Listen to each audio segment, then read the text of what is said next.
Alright, at this moment of time,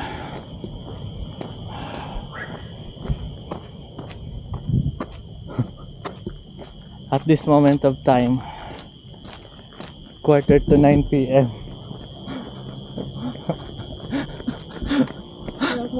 Kami na lang dalawa dito mga preng.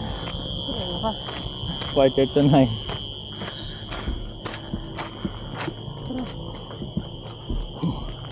Kita mo naman yan, pati dito sa harap namin. Saka meron pang ibon na tumutunog kanina. So plus 6 tayo kapag dito sa watch. So kung 3.5 siya, plus 6 na sa 4.1 na tayo.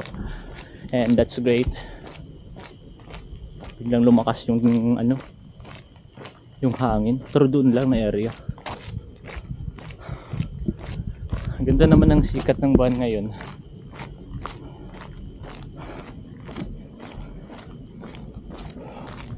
Kasi dito na area parang wala nang ano wala nang nagbabantay. Ayan o. So medyo tahimik na talaga dito na area.